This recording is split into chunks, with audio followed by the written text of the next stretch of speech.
શિક્ષણના ધામ તરીકે ઓળખાતા પુણે શહેરમાં મૂળ સુરતની ગુજરાતી યુવતી સાથે ગેંગરેપની ઘટના બની છે. યુવાન અને યુવતી ઘાટ પર ફરતા હતા ત્યારે માનવાધિકાર સંગઠનના કાર્યકર્તા હોવાનો દાવો કરી ત્રિપુટીએ બંનેને ધમકાવી યુવકની મારપીટ કર્યા બાદ ઝાડ સાથે બાંધીને યુવતી પર ગેંગરેપ કર્યો હતો.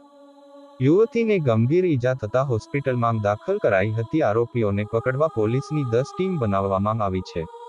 પોલીસે એક શંકાસ્પદની ધરપકડ કરી છે, જ્યારે બાકીના આરોપીના સ્કેચ બનાવવામાં આવ્યા છે, જેના આધારે તેમની શોધખોળ કરવામાં આવી રહી છે. આ ઉપરાંત પોલીસે 3 મોબાઈલ ફોન નંબર આપ્યા છે અને નાગરિકોને અપીલ કરી છે કે જો કેસ વિશે કોઈ માહિતી મળે તો તેમનો સંપર્ક કરે. ભોગ બનનાર યુવતી સુરતની જ્યારે યુવાન જલગાંવનો હોવાની માહિતી મળી છે. बोपदेव घाट में एक लड़की पे अति प्रसंग का जो है सो इंसिडेंट रिपोर्ट हुआ है. इसमें जो प्राथमिक इंफॉर्मेशन मिली है उसके हिसाब से लड़की अपने फ्रेंड के साथ बोपदेव घाट में गई थी.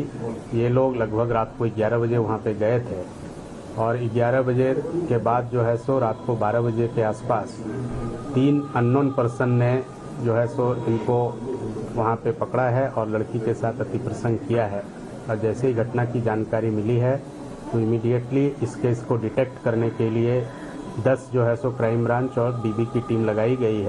પુણે ગેંગરેપ કેસમાં મહારાષ્ટ્ર પોલીસને મોટી સફળતા મળી છે, જ્યારે પોલીસે આસપાસના વિસ્તારોમાં લગાવેલા સીસીટીવી કેમેરાના ફૂટેજ સ્કેન કર્યા ત્યારે 3 શંકાસ્પદ જોવા મળ્યા હતા.